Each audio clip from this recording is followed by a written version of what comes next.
What's up, everyone? Welcome to another episode of Backup Fantasy Sports. It is Thursday, November 2nd. My name is Ewan, and on today's episode, we're going to get into some Fantasy Premier League with a Game Week 11 preview.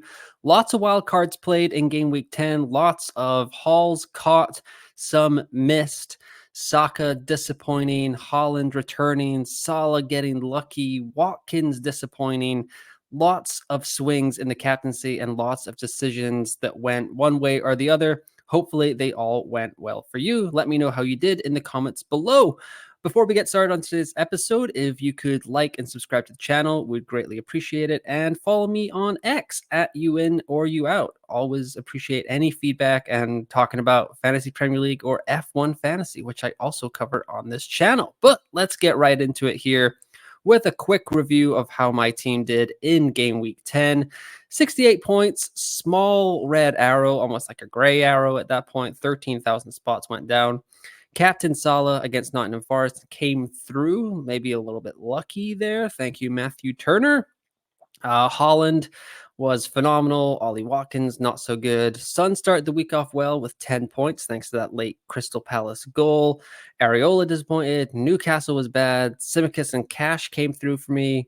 Solanke, my Game Week 8 punt, disappointed for the second time in 3 weeks, so he is on the chopping block. But yeah, overall, not too bad. Kind of pleased with the squad.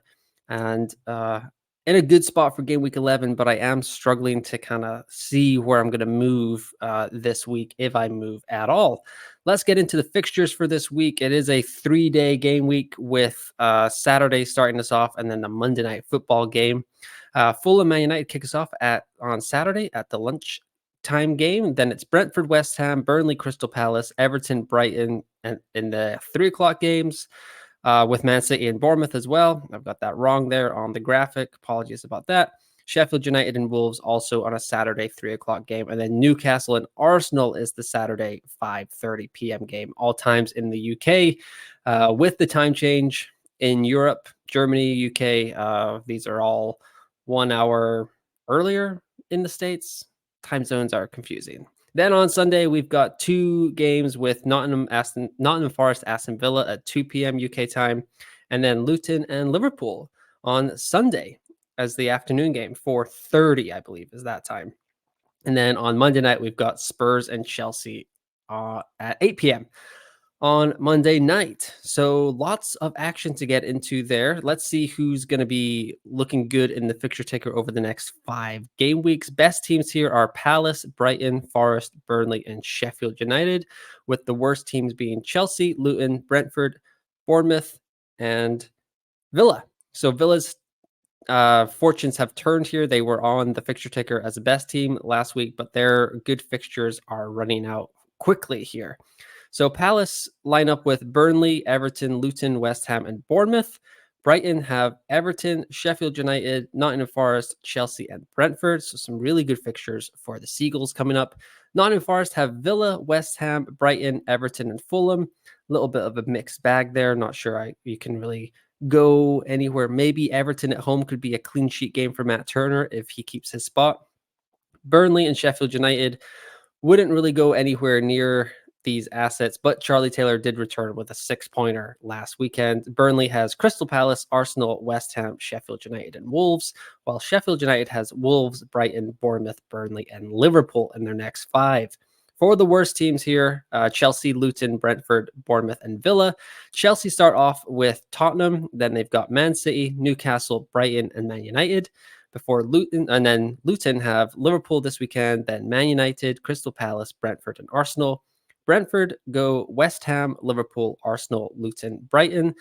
Bournemouth, Man City, Newcastle, Sheffield United, Aston Villa, Crystal Palace. And then Villa have Nottingham Forest and Fulham, which are good games. Tottenham, not so good. Bournemouth, pretty good. And then Man City, definitely not so good. So Brighton's probably the standout team from the top 5 there. Several options available to you. Evan Ferguson, Matoma, Pascal Gross keeps getting recommended on FPL Review for me. Not sure I'll go there, but definitely things to think about as we head into the tail end of the first third of the season, which is kind of crazy to think about how fast it is flying. One thing I want to talk about this week is goalkeeping. It's not a very popular topic, but there is a perception going around, at least like on FPL Twitter and amongst other content creators, that maybe goalkeeping is not as good as it has been in past seasons. So I kind of want to dive into that. If this is not the topic for you, please check out the timestamps below and just go check out the rest of the episode. That's why they are there. So the top 5 goalkeepers this season have been Vicario, Leno, Allison, Johnston, and Bobby Sanchez for Chelsea. In terms of FPL points, Vicario leads the position with 45. Leno's got 43 along with Allison, and then Johnston has 40 and then Sanchez has 38. Goals conceded, Vicario and Allison have 9. They're outperforming their expected goals conceded. They are great shot stoppers, so no doubt there. Leno has 16 goals conceded, and he has a expected goals conceded rate of 18.75. So he's doing really well in FPL points, save points. Whenever Fulham keep a clean sheet, he's pretty much locked in for the 3 bonus points at that rate. So definitely something to think about there with his 4.7 price tag. But yeah, all these top 5 keepers they cost between 4.5 to 5.6 on the high end with Allison. So you can really get one of these 3 here, Leno, Johnston, and Sanchez, between 4.5 and 4.7. Wouldn't cost you too much, but I do know with how many wild cards have been played over the last 3 game weeks, Matt Turner, Strakosha, and Areola have been the 3 most popular keepers to get on your wild card. But how does this season compare to other seasons? So I went back, thanks to Fantasy Football Hub, and I looked at the top 5 average points, or the average points for the top 5 goalkeepers each year, and the average points for the top 10 goalkeepers each year, including this season, and how many 150-point goalkeepers we've had each year. And looking at the data, while this season isn't great, it's really not that bad. Last season was actually worse. So far, this is all through 10 game weeks, by the way. So this is where we stand through 10 game weeks for each season. So this season, we've got the top 5 average 41.8 points, whereas the top 10 average 38.1. And we are on pace for 450-point goalkeepers, which would match last season and the 2019-2020 season for the most over the last 5 seasons. Last year, the top 5 average points through 10 game weeks was 39.2 points per player, and the top 10 average was 35.4. So 3 points less in the top 10 and about 1.5, 2 points less in or 2.5 points less in the top 5. 2020 and 2021 and 2021-2022 seasons were particularly strong here. The 2020-2021 season averaged 46.2 points per keeper in the top 5 and 43.6 in the top 10. So really strong there. Whereas 2021-2022 was 43.2 points per keeper in the top 5 and 40.3 points per keeper in the top 10. Funnily enough, those are the 2 seasons where there were only 350-point keepers in FPL. So definitely something to think about there. 2019, 2020, some of these seasons have all been disrupted by COVID, obviously, but 2019, 2020, 42 points per keeper in the top 5, 38.9 points per keeper in the top 10, and they came away with 450-point keepers in their season. So while it does seem kind of doomy and gloomy at keeper this year, it's not as bad as it has been in the past. It's not as good either.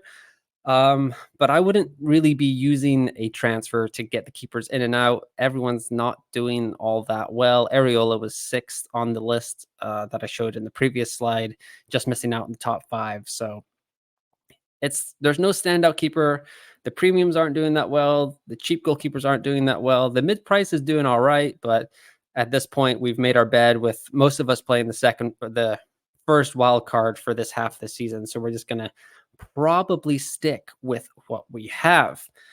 Moving on with talking about how we are almost a third of the way through the season, I did want to check in on some expected data here. So this is the Not mad, just disappointed. Top 5 here with the players who have the biggest difference between their expected points and their actual FPL points. And these are the ones that have been disappointing. So we've got Enzo for Chelsea, Rashford here for Man United, Nico Jackson, Onana, and Basuma. Onana and Basuma, we don't really need to worry about there, but these top 3 have been in our consideration at some point this season. Enzo with 0 goals, 0 assists. He's got a 3.7 XGI, 36.76 expected points, but only 17 actual points. He is the leader in the clubhouse. Rashford, probably the biggest name here. Everyone kind of started with him in the season. I think he was at least 50% rostered going into game week 1. 1 goal, 2 assists, 4.9 expected goal involvements, 45.67 expected points, only 32 points in the year.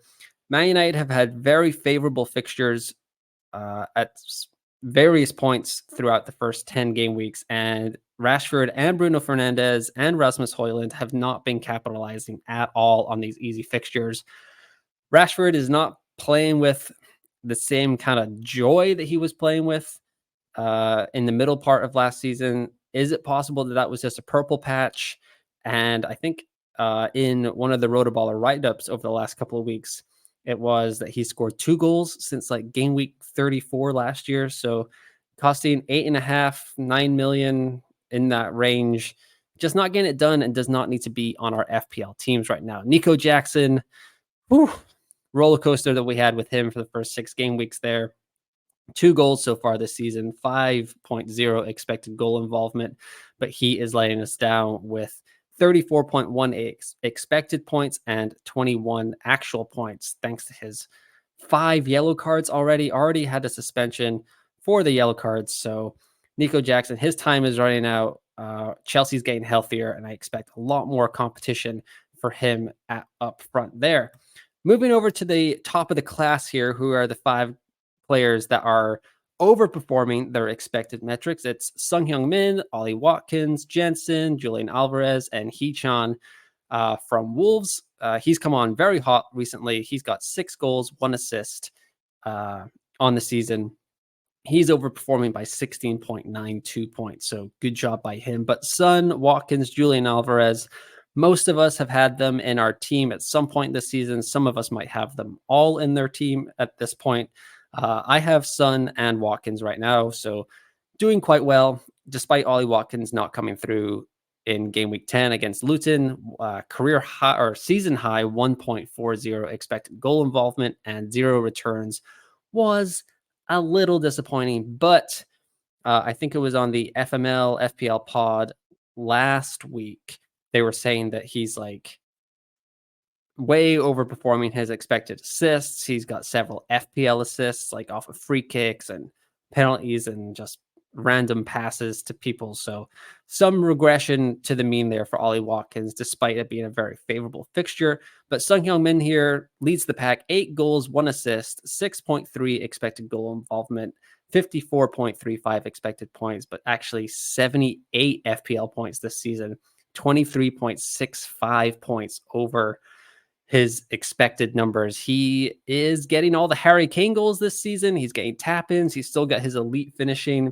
James Maddison is an elite distributor of the ball, setting him up left, right, and center. Brendan Johnson looked really good in that game against Fulham the other night, or Crystal Palace the other night, sorry. And yeah, Son feels like the third must-have along with Erling Haaland and Mohamed Salah at this point. Despite it being quite tough to fit him in there, there are ways to get it done. I have all 3 in my squad right now, and I would highly suggest you do the same.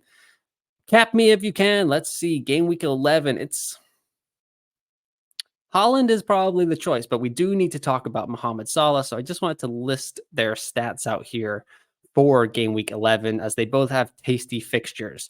So on the year, I went through points, expected goal involvement, actual goals involvement, their opponents expected goals conceded, and then how they do at home, on the road, and then where they have the predicted points according to the rotoballer.com article that is coming out tomorrow.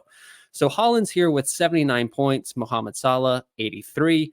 XGI is 11 for Haaland versus 10.2 for Salah.